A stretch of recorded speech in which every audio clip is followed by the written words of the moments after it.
భారత communist party CPI శత జయంతి ముగింపు ఉత్సవాలను పురస్కరించుకొని ఆ పార్టీ నాయకులు బస్సు జాత కార్యక్రమాన్ని నిర్వహిస్తున్నారు.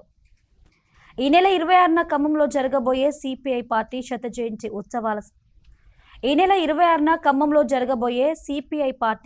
జయంతి ఉత్సవాల ముగింపు కార్యక్రమం పెద్ద ఎత్తున నిర్వహించడానికి సిపిఐ పార్టీ నాయకులు సన్నాహాలు చేస్తున్నారు.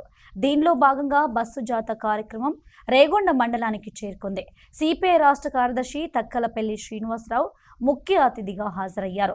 కాగా ఈ బృందానికి భారత కమ్యూనిస్టు పార్టీ రేగొండ మండల సమితి ఆధ్వర్యంలో పూలమాలలతో ఘన స్వాగతం పలికారు. ఈ కార్యక్రమంలో రాష్ట్ర నాయకులు కలివేణి శంకర్, మారెపాక అనిల్, కేశిరెడ్డి, మణికంఠరెడ్డి, పల్లె నరసింహ తదితర నాయకులు పాల్గొన్నారు. పార్టీ ఈ దేశంలో ఆవిర్భవించి 100 సంవత్సరాలు పూర్తి చేసుకున్నటువంటి సందర్భంగా సంవత్సర కాలం పాటు శత జయంతి ఉత్సవాలను దేశవ్యాప్తంగా కూడా నిర్వహిస్తూ ఉన్నాం. ఈ శత జయంతి ఉత్సవాల ముగింపు కార్యక్రమం ఖమ్మం జిల్లాలో జాతీయ స్థాయిలో ఈ డిసెంబర్ 26వ తారీఖు నాడు జరగబోతూ ఉంది. దానికంటే ముందు ప్రచార జాతాలన్నీ కూడా నిర్వహిస్తూ ఉన్నాం. ఈ దేశం లోపల భారత కమ్యూనిస్ట్ పార్టీ ఆవిర్భవించి 100 సంవత్సరాలు అవుతున్నటువంటి సందర్భంగా ఈ 100 సంవత్సరాలలో అనేక ఉద్యమాలు చేసి అనేక హక్కులను పేద ప్రజల పక్షాన నిలబడి అనేక హక్కులను సాధించినటువంటి పార్టీ భారత కమ్యూనిస్ట్ పార్టీ. దున్నేవాడికే భూమి కావాలని చెప్పి నినదించి పేదలకు భూములు పంచినటువంటి చరిత్ర ఉన్నటువంటి ఏకైక పార్టీ భారత కమ్యూనిస్ట్ పార్టీ. ఈ దేశం లోపల యువకులకు ఉద్యోగాలు కావాలని చెప్పి, పరిశ్రమలు కావాలని చెప్పి పోరాటం చేసినటువంటి పార్టీ భారత కమ్యూనిస్ట్ పార్టీ. ఈరోజు భూపాలపల్లిలో థర్మల్ విద్యుత్ కేంద్రం వచ్చిందంటే ఆ రోజు భారత కమ్యూనిస్ట్ పార్టీ పాదయాత్ర చేసింది. ఇక్కడి నుండే జంగేడు నుంచి పాదయాత్ర చేసి ప్రభుత్వం మీద ఒత్తిడి తీసుకొస్తే ఈరోజు థర్మల్ విద్యుత్ కేంద్రం వచ్చింది. ఇంకా ఈ ప్రాంతం లోపల అనేక పరిశ్రమలు రావాలి. ఇక్కడ చదువుకున్నటువంటి యువకులు చాలామంది ఉన్నారు. ఇంజనీరింగ్ పూర్తి చేసినటువంటి వాళ్ళు ఉన్నారు, డిగ్రీ పూర్తి చేసినటువంటి వాళ్ళు ఉన్నారు. వాళ్ళకు ఉద్యోగాలు కావాలంటే పరిశ్రమలు రావాలి. ఉద్యోగాల కోసం పోరాటం చేసింది భారత కమ్యూనిస్ట్ పార్టీ.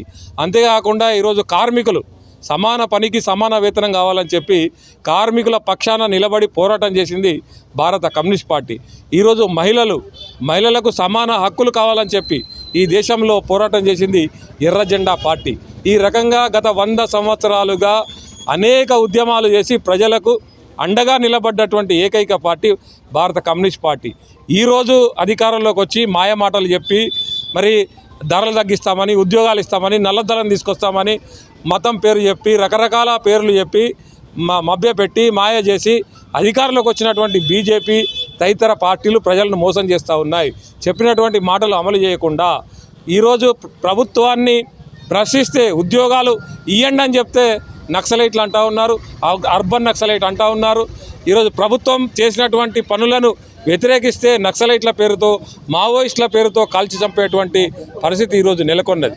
ఎన్ని ఒడదొడుకులు వచ్చినా కూడా ఎర్ర జెండా పార్టీ ఈ దేశం లోపల విప్లవం వచ్చేంత వరకు, ఈ దేశం లోపల సమసమాజం వచ్చేంత వరకు పోరాటాలు కొనసాగిస్తుంది. ఈ సందర్భంగా మేము ఈరోజు ఈ ప్రజలకు కానీ మిగతా వామపక్ష పార్టీలు ఎవరైతే ఎర్ర జెండా నుండి చీలిపోయినటువంటి అనేక పార్టీలు ఉన్నాయి, అన్ని పార్టీలు ఎర్ర జెండా పార్టీలు అన్నీ ఐక్యం కావాలని ఈ సందర్భంగా వారికి పిలుపునిస్తూ ఉన్నాం. అన్ని ఐక్యమైతే ఈ దేశం లోపల పేదవాడికి అండగా నిలబడేటువంటి అవకాశం ఉంటుంది, సమసమాజం వస్తుంది, విప్లవం వస్తుంది. అందుకనే ఎర్ర జెండాలు ఐక్యం కావాలని చెప్పి 100 సంవత్సరాల సందర్భంగా వారికి విజ్ఞప్తి చేస్తూ ఖమ్మం సభలో అధిక సంఖ్యలో జనం పాల్గొనాలని చెప్పి విజ్ఞప్తి చేస్తాం.